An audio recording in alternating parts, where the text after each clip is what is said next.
Menendez brothers were convicted more than 30 years ago, and now District Attorney Nathan Hochman says there are many legitimate reasons why he has determined he does not think the brothers meet the standards for resentencing. He points out a series of lies he says the brothers continue to tell, listing 20 of them in detail. Hochman saying to this day, the brothers have shown no remorse for the crimes he says they were found guilty for. Let's take a look.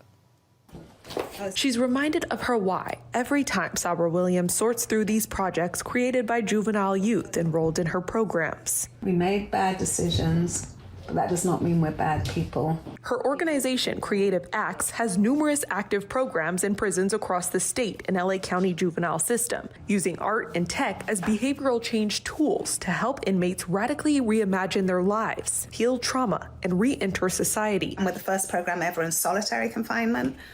And we've had a 96% drop in prison infractions for people who do our week-long intensive program. So that's really a beautiful expression of how the arts and VR can radically change someone's perspective. When people feel they belong, they want to support their communities, and that is what we do. Which is why Sabra says she supports the idea behind Governor Newsom's proposal just announced to create a new parole board process that he says would help identify more eligible inmates for release, making it easier for them to have their sentences shortened.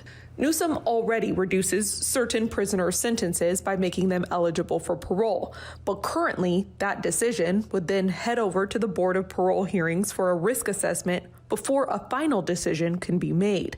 Under Newsom's proposed changes, the parole board would conduct a risk assessment first, then send their recommendation to the governor's office, essentially flipping how things are done now. Newsom says this is already how they're handling the Menendez brothers case, and it was referenced in this Monday morning's briefing where LA County District Attorney Nathan Hochman officially withdrew his predecessor's recommendation to reduce the Menendez brothers' sentences.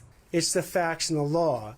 They have failed to meet these requirements to show that they are no longer an unreasonable risk of danger to the community, and that is why our position is that resentencing, if it occurs, they shouldn't actually be resentenced. Hochman cited 20 lies from the brothers as his reasoning, saying they had shown no remorse for the murders. In response, the family of Erik and Lyle Menendez called Hochman hostile, dismissive, and patronizing. Anna Maria Baralt is a cousin of the brothers advocating for their release. She says even with Hochman's decision, this is ultimately up to the courts, and the proposed change by Governor Newsom has renewed their hope. We have seen their rehabilitation over the last 3 decades. The resentencing process has been a long journey for us.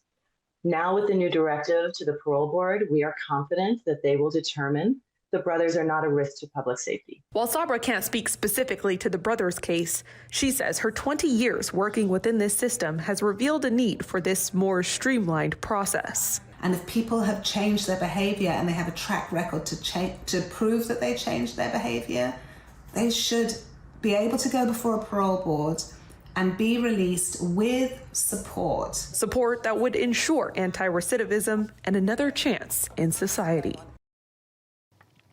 Now, Hochman did add a bit of silver lining for the Menendez brothers, saying that he will reconsider if they'll go forward with a new motion if Lyle and Erik come clean and acknowledge the lies he detailed.